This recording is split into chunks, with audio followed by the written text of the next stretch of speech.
Finishing this claim to get Dave back on the road. Nice. I wonder what Dave's doing.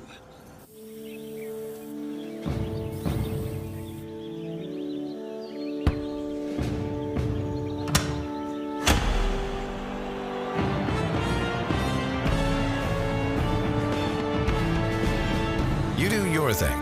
We've got you covered.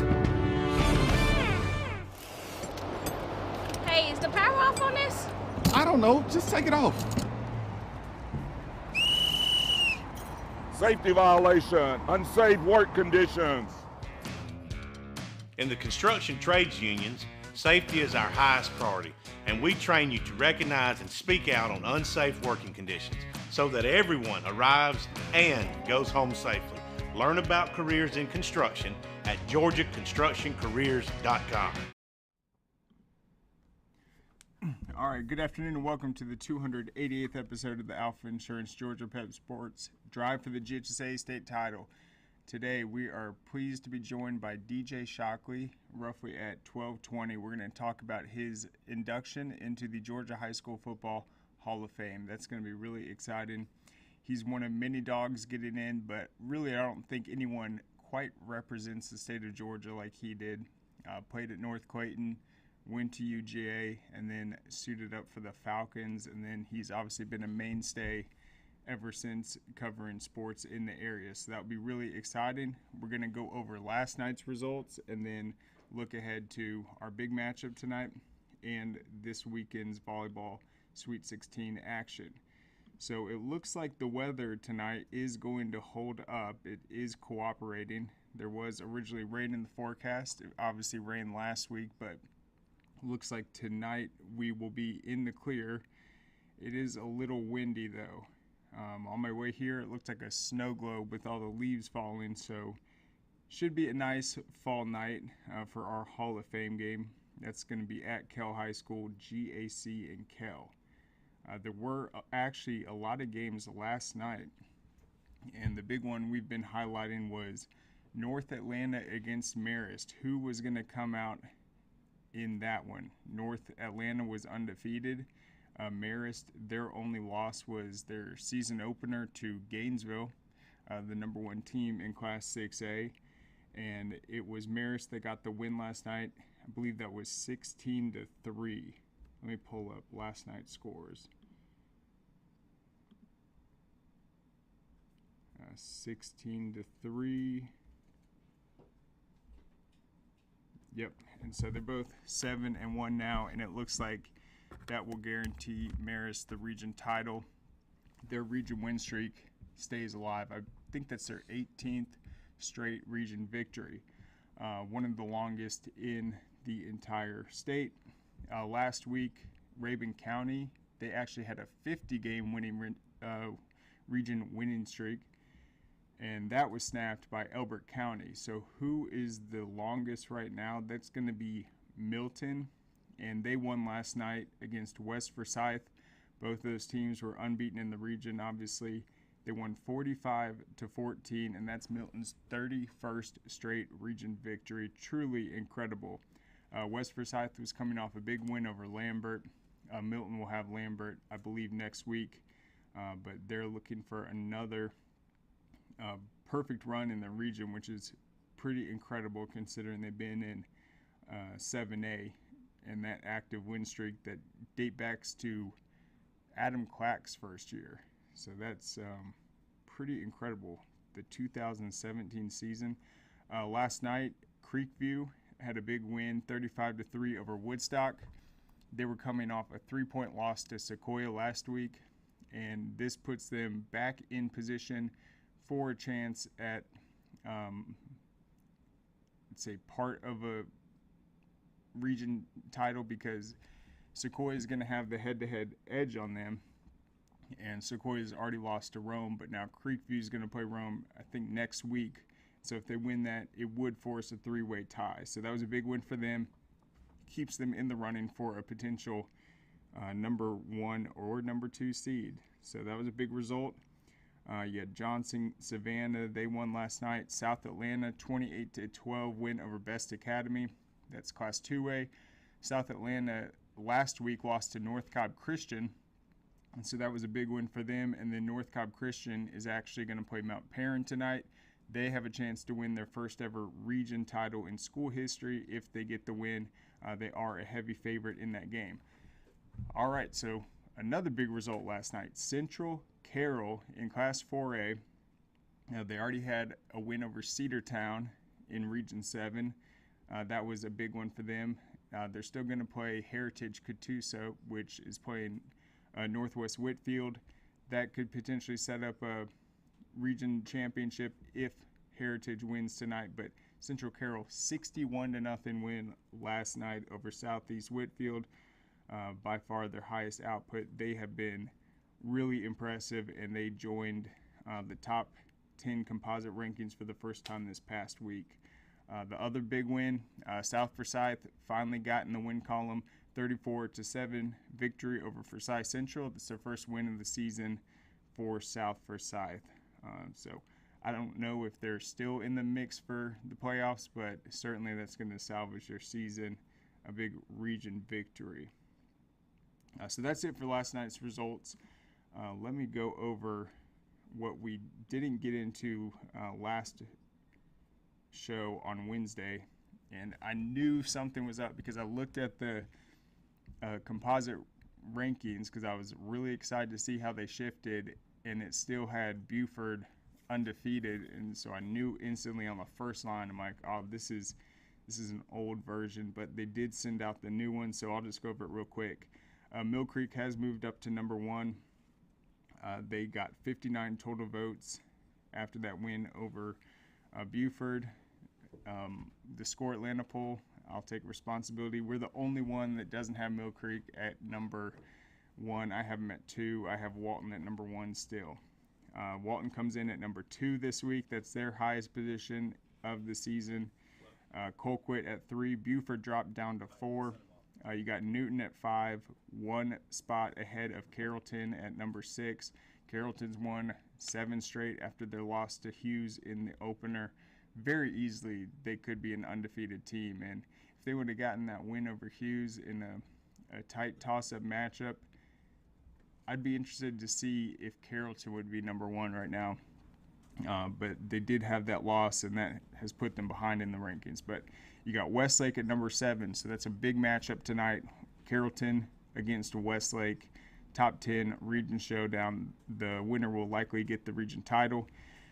You got Grayson coming in at number 8 this week, Norcross at 9, North Cobb at 10, and then Peachtree Ridge at 11. Out of these composite rankings, Score is still the lone poll that has Peachtree Ridge ranked. However, I've been looking at some of the other polls around the state that, for whatever reason, they haven't been calculated into this composite. But a lot of polls are starting to have Peachtree Ridge ranked. I think that's probably a smart decision. They've been outstanding, and they're obviously coming off a big win over North Gwinnett. They'll have Norcross in 2 weeks. And they got a big game tonight. I think they're playing Discovery tonight, a chance to improve to 8-0.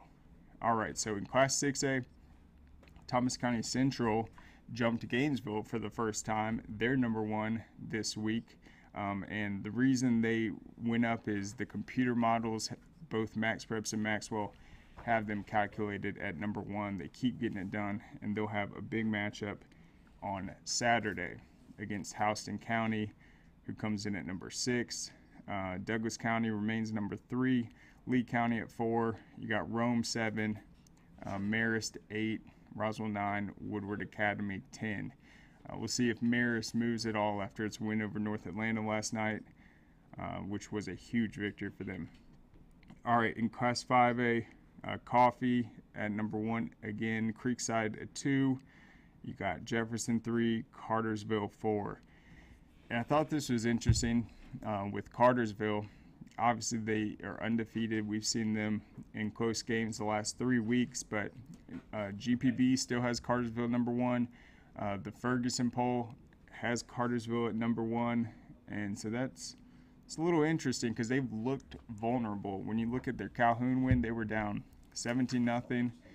They haven't really had like a dominant performance. They've played stiff competition, but they are number one in a lot of polls. So the big matchup, though, in 5A obviously is tonight.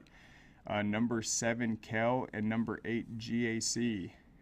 That is 25 votes for Kell and just 19 for GAC.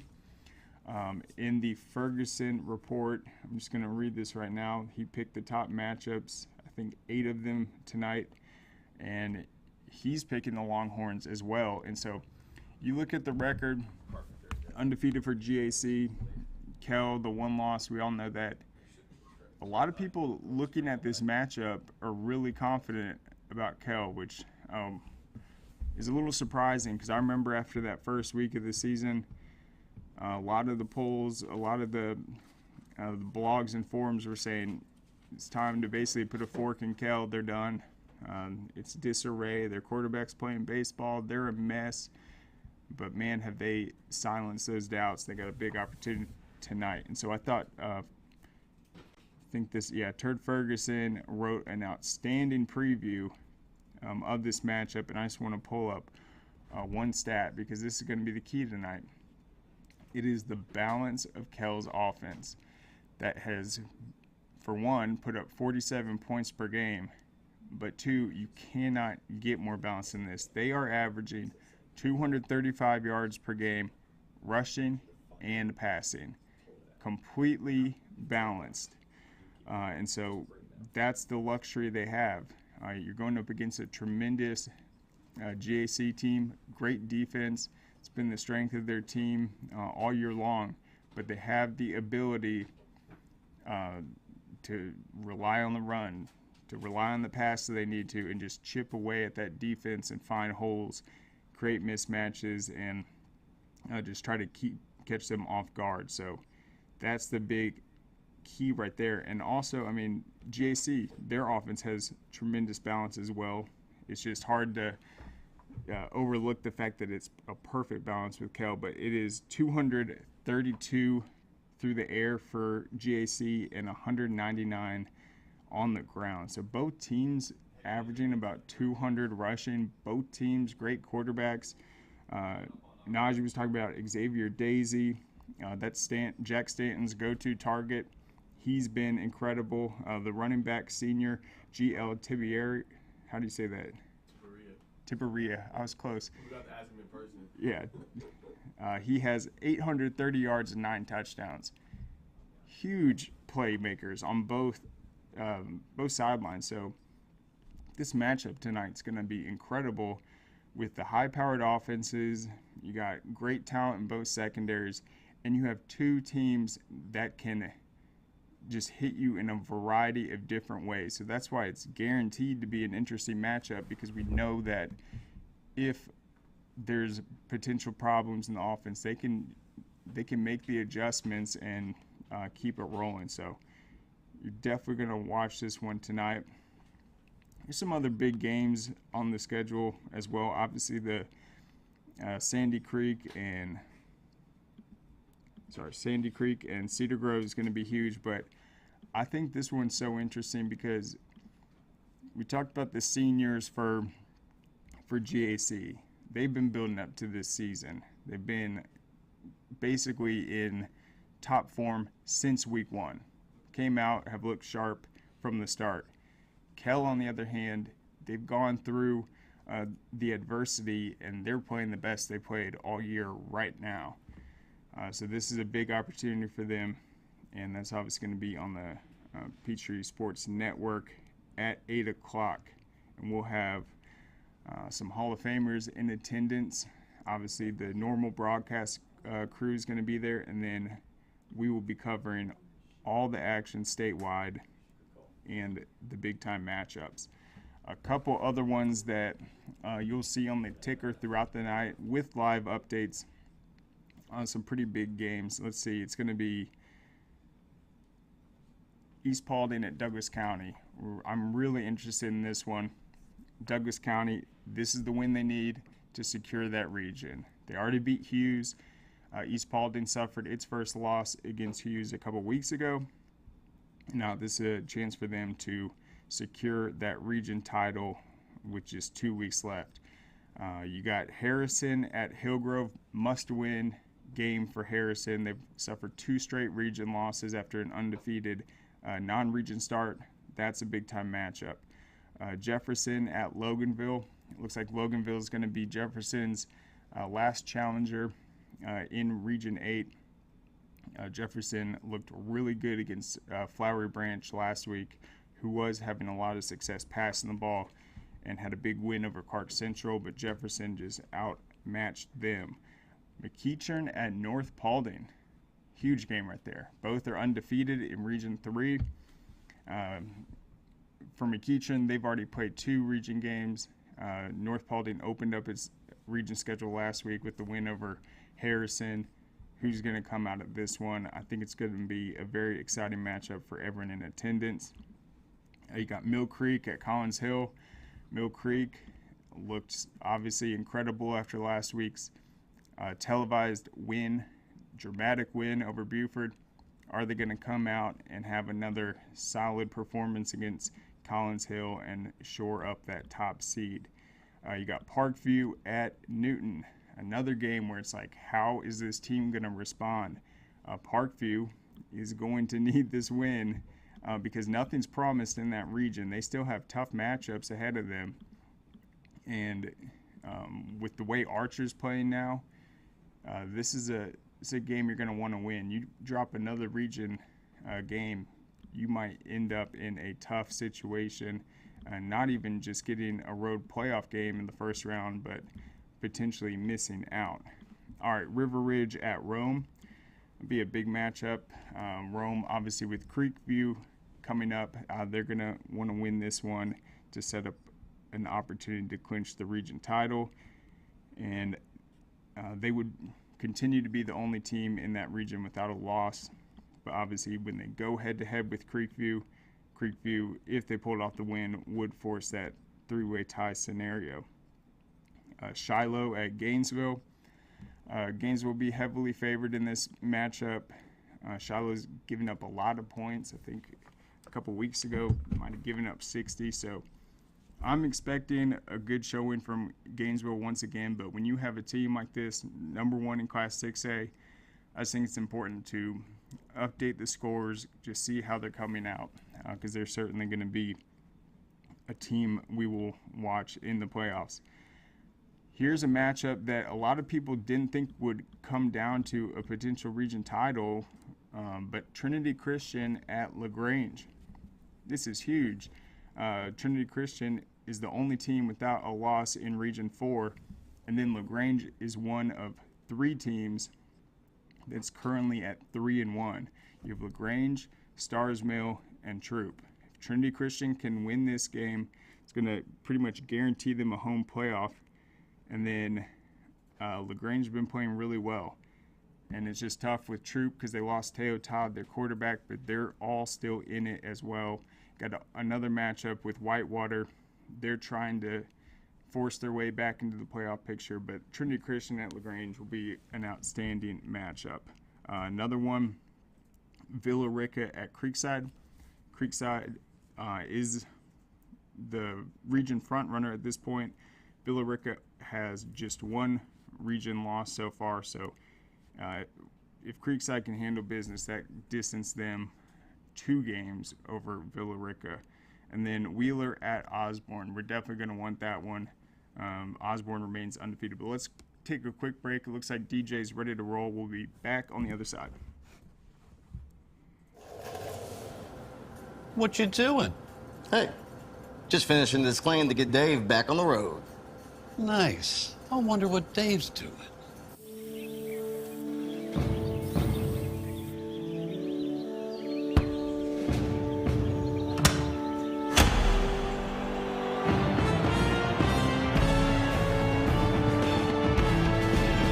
You do your thing. We've got you covered. Hey, does it matter if this leaks? It don't matter to me, can't see it from my house. Illegal use of hands, improper training. GeorgiaConstructionCareers.com has 14 different highly skilled trades with tuition-free training in our certified apprenticeship programs to train you the right way.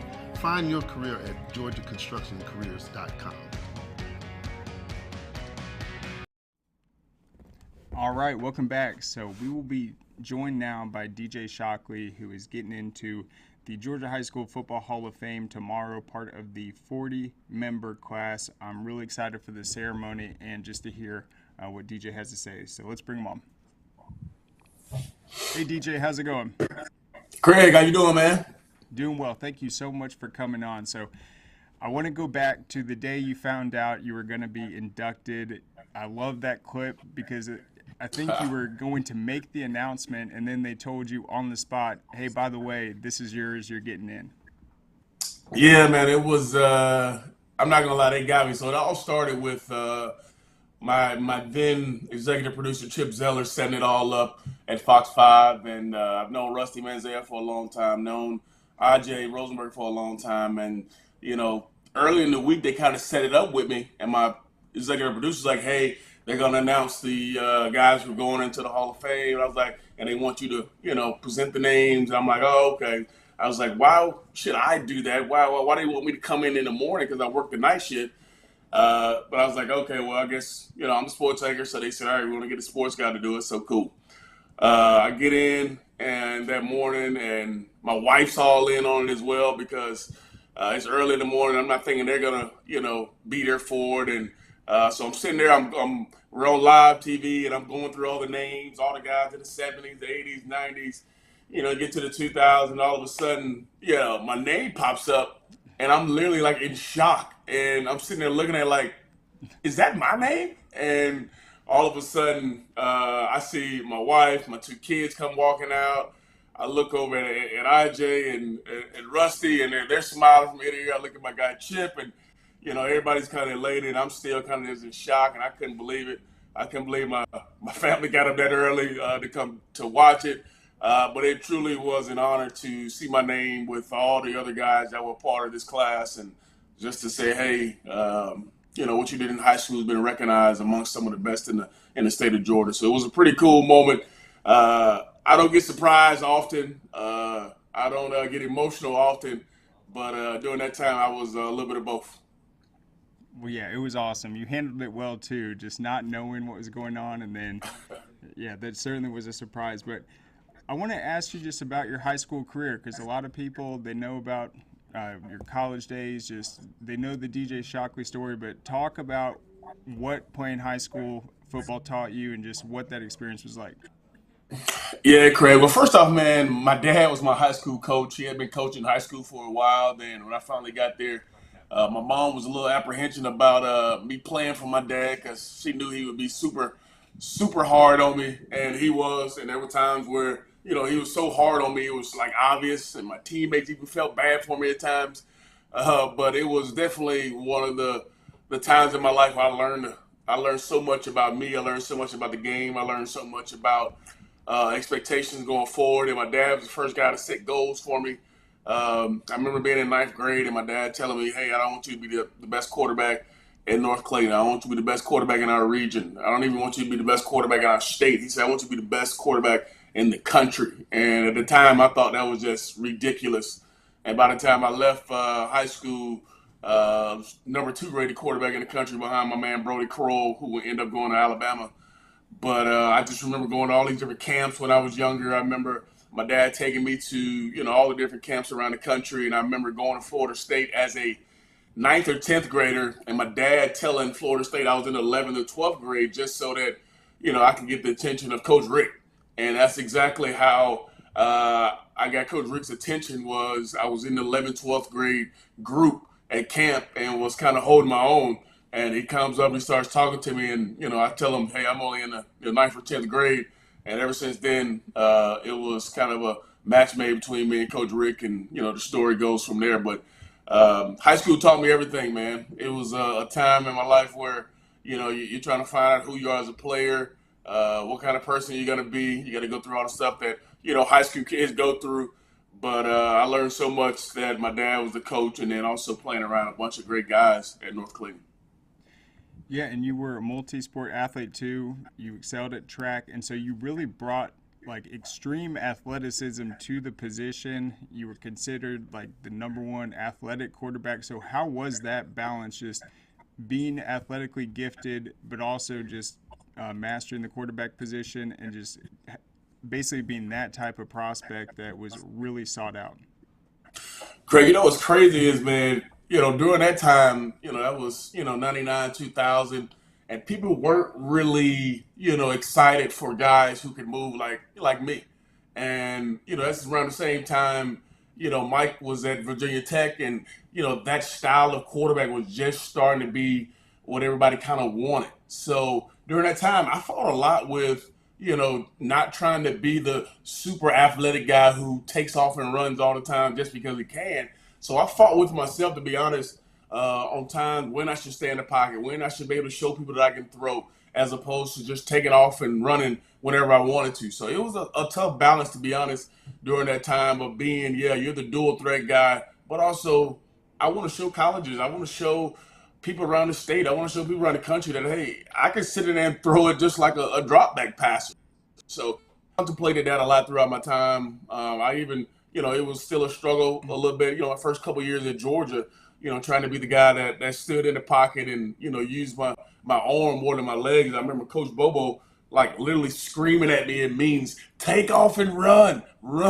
And he wanted me to use my athleticism. So high school was a time where I was still trying to figure out that part of it and trying to have a balance between, okay, when should I run and when should I, be able to show up my arm? And I didn't realize at the time that this was the style of quarterback that was going to be the one that everybody kind of looked at and wanted to have in their program, here we come years down the road. Oh, 100%. That's so crazy. And so talk about just your junior season compared to senior season. I mean, I see the stats right here. Looks like you were definitely getting it done through the air and just a ton of rushing yards, just the type of impact you're able to have. Yeah, so the interesting part about it was, I told you, like, my dad was my high school coach, so he did a great job. Him and his whole staff, they used to go to all the different colleges every summer, and they would try to take a bunch of different things from different offenses. And, I mean, we ran everything from the option. We ran everything from the spread. We ran counter traps. I mean, we ran a little bit of everything in high school, so we were kind of multiple in what we could do. So sometimes the numbers weren't as good as maybe some other guys around the country, but we were really tough to stop because there were so many things we could do within our offense.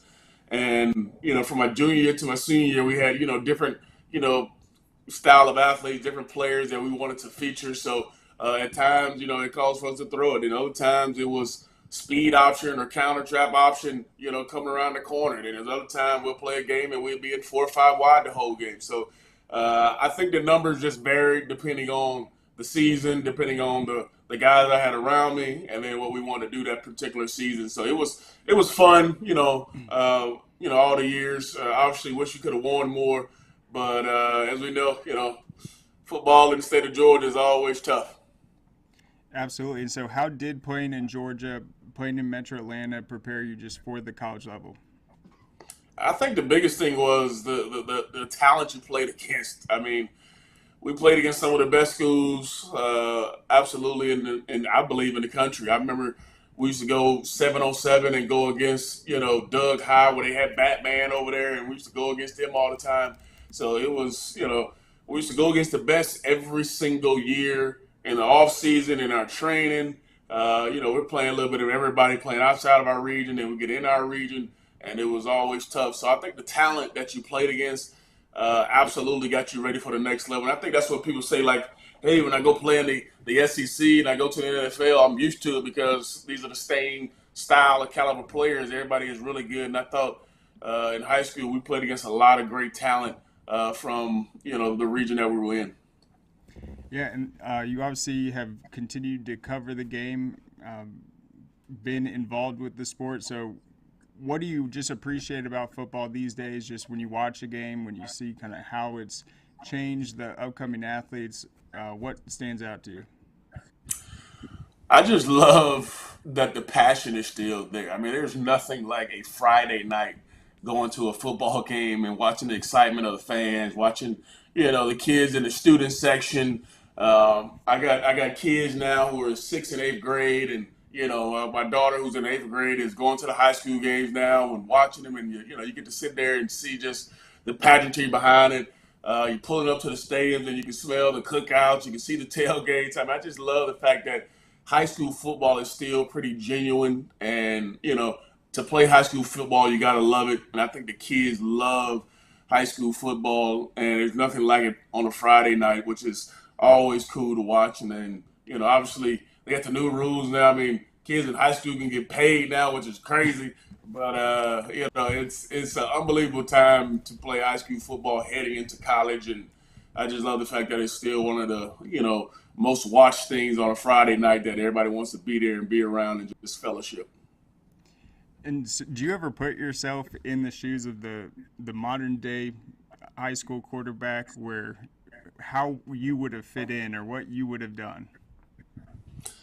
I would have loved to play in this day and age. I mean, everybody's in the shotgun. People are hardly under center. I mean, you got a few teams who, still run maybe the dive option or whatever it may be. Some teams still getting the I formation, but for the most part, I look around and all these dudes are in the shotgun. They got 4 or 5 wide. They're throwing it all over the yard, and they got all kinds of signals going on. It looks like college ball right now with the way some of these high schools are made up. I mean, it's just fun to be able to see the game kind of change and evolve.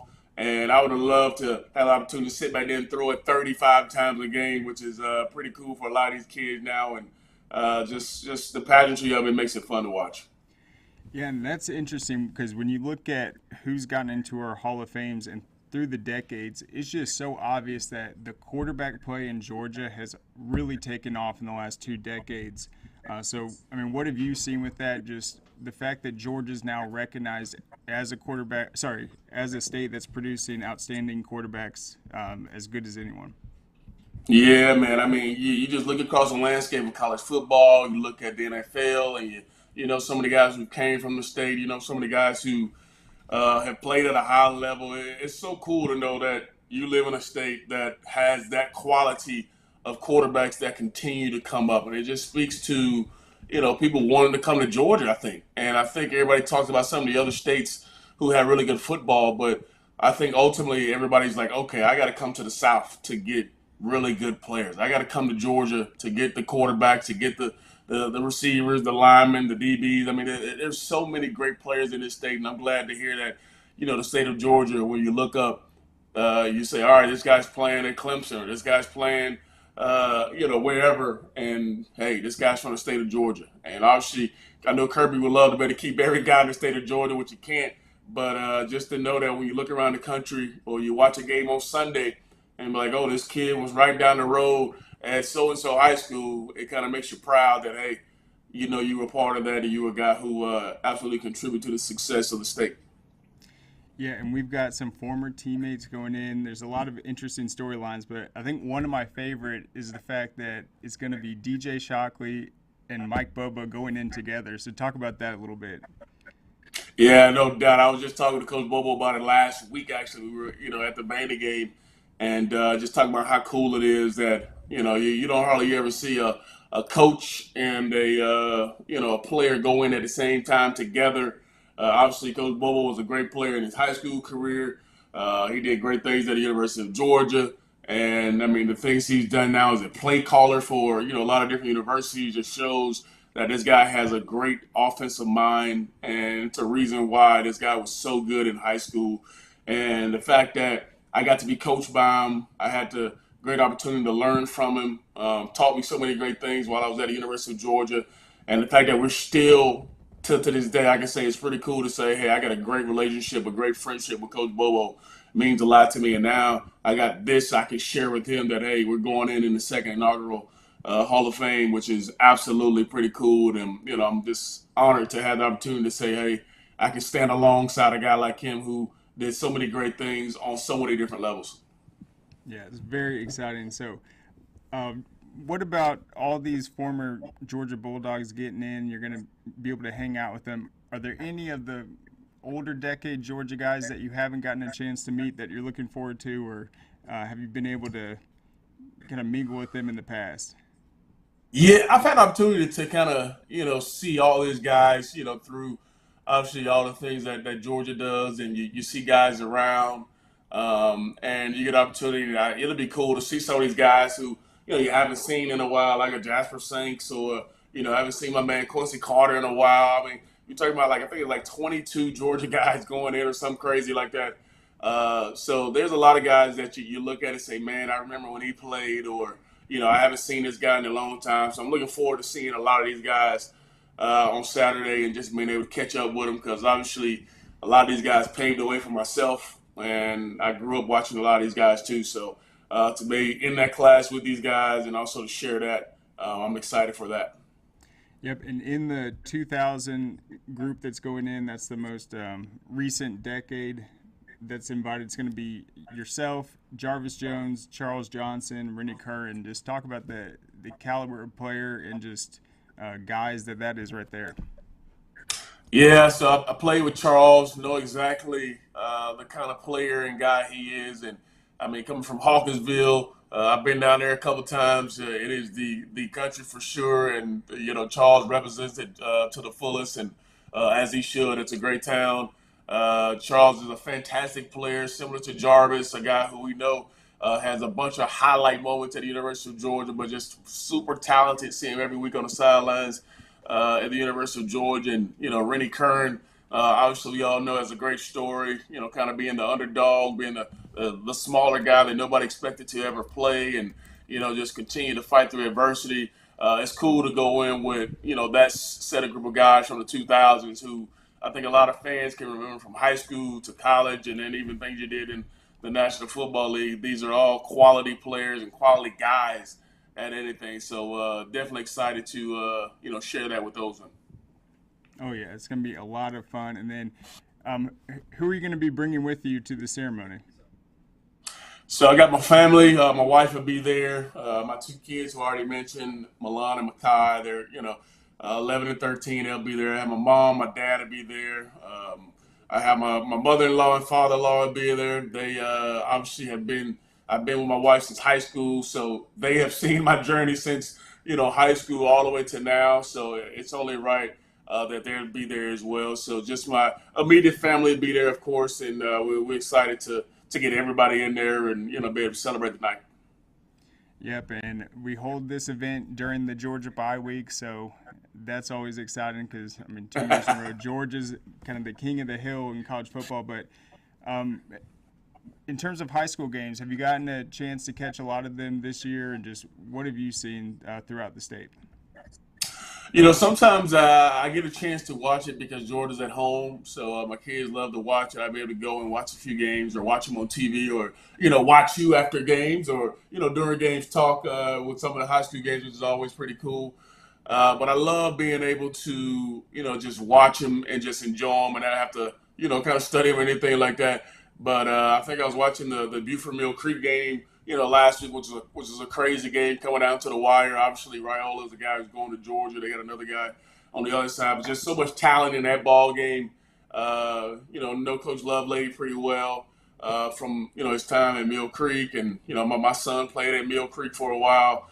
But it's just it's cool to be able to watch these games. And whenever I'm not on the road with Georgia on the weekends, I get a chance to sit back and watch some. And you just see the talent that's in the state. You see how many great teams they are. You see how some of these teams are really coached well. You can tell that they, care about the details of the game.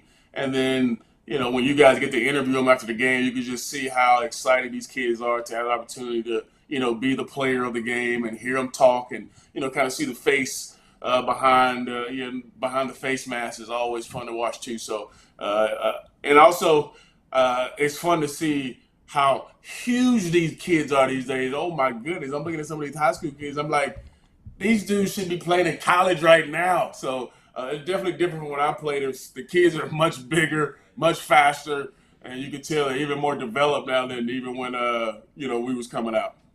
Certainly. There are some impressive athletes. And just because you mentioned the Mill Creek Buford game, that was so exciting. But I think one of the keys in that one was Trajan Greco. He stepped up for Mill Creek. They lose Caleb Downs last year. He's making all these plays. But the fact that he's committed to Tech, I know you've seen Georgia Tech this season. That's the big in-state rivalry. There'll be a lot of Tech guys. what do you feel just about the state of that program and just where that Georgia Tech rivalry is heading?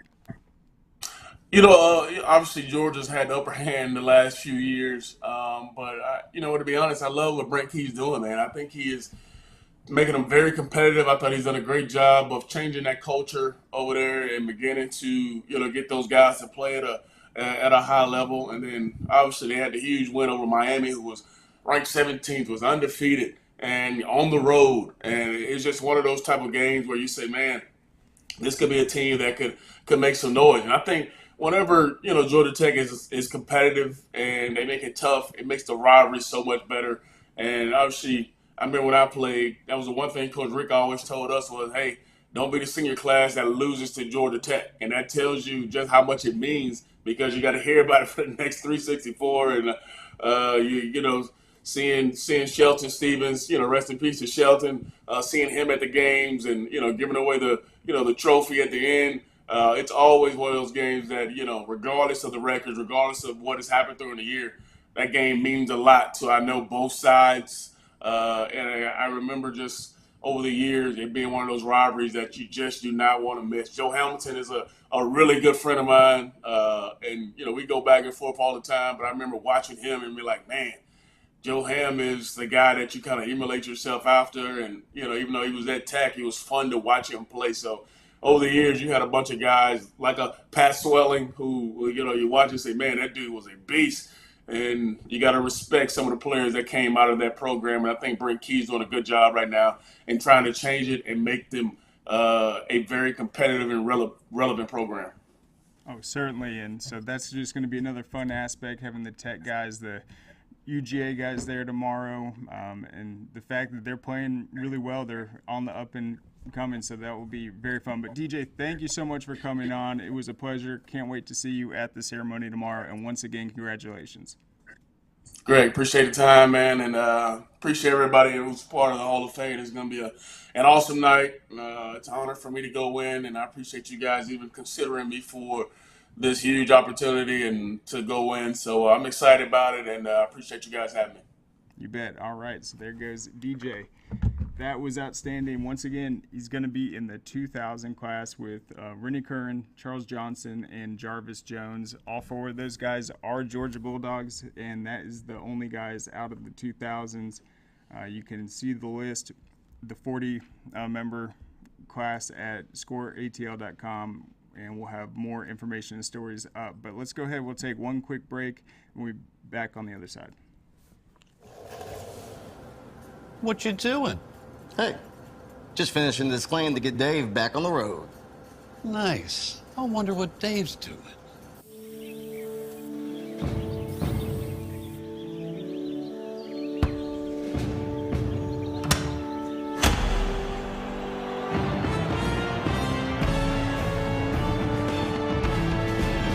You do your thing. We've got you covered.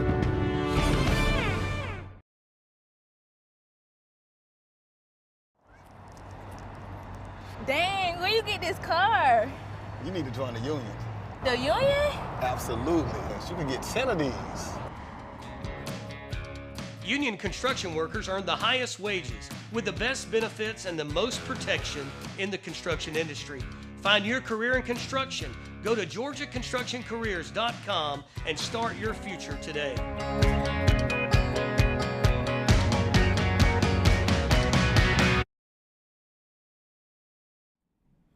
All right, welcome back. And so, yeah, we just found another big result last night. Carver Columbus 28-10 win over Monroe. Big 3A matchup. So we had it originally on the Friday schedule that was last night, and that clinches Carver Columbus the title. I think they are making a really strong run currently at this point in the season.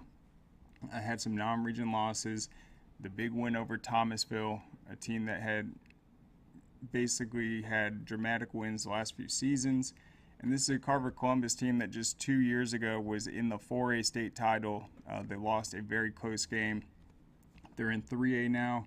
Had a tough outing last year in the playoffs to Oconee County, and now looks like they're going to have that home field. So great job by Carver Columbus, a very dangerous team in 3A this year. especially just them coming down from 4A. New coach, tons of playmakers. They've been running the ball extremely well also. All right, so speaking of teams that can clinch region titles tonight, you got Benedictine against Wayne County. Win by Benedictine would give the Cadets the region title. A Wayne County win, which they are in the top 10, would shake up everything and force a three-way tie with Burke County. You also have North Oconee is going to be playing tonight in Region 8 in 4A, and they can clinch the region title with a victory. I think they're playing Walnut Grove, and they will be heavily favored. The other top matchups in 4A, off the top of my head, you're going to have Madison County and East Forsyth, a big matchup. So both those teams are right below North Oconee. That Region 8 is such a mess. I wrote my blog on it this week. There's probably 6 or 7 teams that are in contention for the playoffs. Everyone outside of North Oconee already has at least 2 losses, and so it's one of the biggest region log jams I've ever seen them, like, in the last 10 years. But Madison County and East Forsyth are playing, and the winner will control their own destiny for the number 2 seed. So that's a big matchup tonight as well. Another one, you got Calhoun against Dalton. Both those teams have suffered region losses. You got Cartersville in the front seat, so this is a big game regarding who's going to get that number 2 seed, or potentially, if Cartersville slips up, still have a chance at the region title. Northgate against Harris County, another big region battle. Northgate has an opportunity to clinch the region. Northside Columbus, Coach Oropaizo actually came away with that region last year. I think that was their first ever region title, but this time it's between Northgate and Harris County. We're going to be watching the Coffee and Jenkins game. Coffee's undefeated. They'll be heavily favored, but we need to see what they're doing because they are the number 1 team in 5A. And, of course, we'll have our top 10 matchup tonight with those 2 5A teams. So we'll be talking about that classification. You got Woodward Academy and Jonesboro, a huge matchup tonight. Woodward Academy's been solid. They've had good quarterback play. I think they're being slept on a little bit because they had the early loss to Marist, another, I think, out-of-state loss. But the last few weeks, they have been outstanding. So it's going to be a big test for Jonesboro, and that's a team that Jonesboro has desperately wanted to get past because that's that win that would really validate everything the Cardinals are doing. We know Coach Syrup's going to be happy on that sideline if they're able to come away with that victory. There'll be a very spirited game and a very intense region matchup. Let's see. Buford's going to be playing Decula. They're 6-1. Decula's 1-6, but let's see what Buford does. See if they respond to that Mill Creek one, put up 70. If they're going to play it slow, just get a nice solid win. How's the defense going to look? This should be a big opportunity. And, yeah, it is going to be Discovery against Peachtree Ridge. I think at this point, Discovery's actually had a solid season. They're 1-7, but you look at their games, they've been in a lot of these matchups. So, I mean, this is a 7A football team. Peachtree Ridge will have the edge, but I think at this point, they've been playing so well. They got the big matchup against Norcross. Now's the time to go out there and just full pedal to the metal, play your best, put everyone on notice, and get a big victory heading into that Norcross matchup. I think that's what we're going to see tonight. I don't see them slowing down at all. I briefly mentioned the Wheeler against Osborne game. Obviously, that one has big stakes. Wheeler still has to play Walton. You got North Cobb looking like they're going to secure that number 2 seed. So this game has major playoff implications. I expect both these teams to make the playoffs, but who's going to get the 3 seed? You got Osborne. I mean, if they keep winning, they technically can still come out with the top seed. They'll still have to play Walton and North Cobb, though. So this is the first of 3 big tests for them. I think with Wheeler, they're one of the most impressive rushing attacks in 7A. And then same thing with Osborne. They beat Kennesaw Mountain 2 weeks ago before the Cherokee win without completing a single pass. So they're physical, they have a lot of speed, they're well coached, but this is a really solid Wheeler team. I think if Wheeler's able to control the game offensively, rely on its defense, stop the run, obviously, I think they'll come away with the victory. But I really like Wheeler. I think they're underrated. And then I think with Osborne, this is by far their toughest matchup of the season so far. So they've checked off the last 2. They beat Kennesaw Mountain. They beat Cherokee. Those were their first region wins since 2011. Well, here's another big test. It just gets harder from here. All right, so then Colquitt County is going to be playing Lowndes. They are a 98% favorite to win that region at this point. And I think they've been the kings of South Georgia, and obviously it's a rivalry game. Lowndes wants to get their season turned around with a big win that would shake things up, but I just expect Colquitt to come out and have another strong showing. Dunwoody against South Cobb. Dunwoody is 6-1. South Cobb is 0-7. If they win this one, you look at South Cobb in non-region play compared to the last few weeks in region play, they've been in these matchups. So believe it or not, they could come out with a victory and turn their season around and still be alive in the playoff picture, where Dunwoody is on the verge of having one of the better seasons they've had. Hughes against Noonan, big game for Hughes. Their victory over East Paulding positioned them for home field in the playoffs. They need to get this win, though, and that will probably result in the number 2 seed if Douglas County is able to beat East Paulding, because that would put East Paulding at 2 losses, Hughes only at 1. And then Douglas County would be the top seed. All right, let's see. North Forsyth and Habersham Central. That would be a key playoff implications matchup. Let's see the other one I had highlighted. Arabia Mountain against Chambly. Arabia Mountain 6-1. Chambly, I believe they won the region title last year, made a great run into the playoffs under Coach Swank. So tough matchup for Arabia Mountain, but they've been really impressive. This is a chance to improve to 7-1 and get that home field. You got Cass and Hiram. Hiram just needs to do what it's been doing. Cass is a little banged up. If Cass loses this one, they're pretty much out of the playoff picture, which would be really disappointing. But this is a tough matchup for them. I just think with Hiram, their offense has been so explosive. They just have to come out and challenge that Cass defense, and they should be able to outpace them. That's at home. You got, let's see, Spalding against Westside Macon. This is a huge matchup for the Jags ahead of their showdown with Perry in 2 weeks. So Spalding's 1 week ahead of Perry. They close out their season next week against Perry. Perry will have one more matchup the following week, but it looks like that is going to come down to the Region 2 title, and those programs have squared off in big games the last few seasons, but I think this will be the biggest. Both of them are going to be in the top 5. Neither of them have lost within Class 4A this season.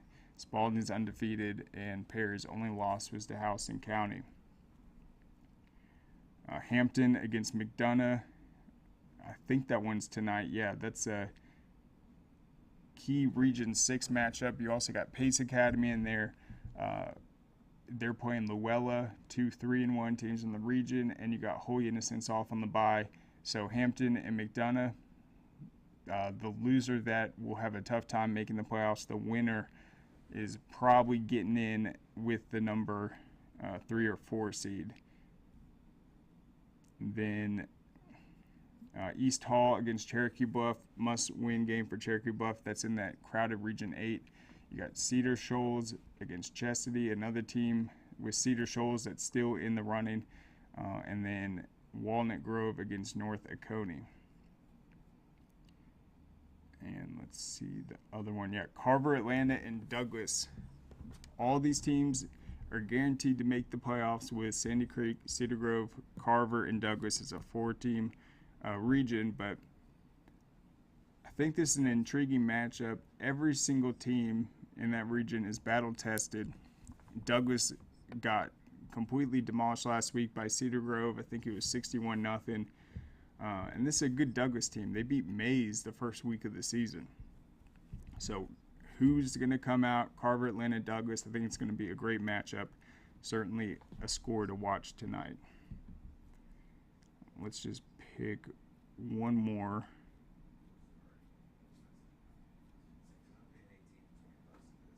Yeah, we mentioned the North Cobb Christian against Mount Perrin, a chance for them to win their first ever title.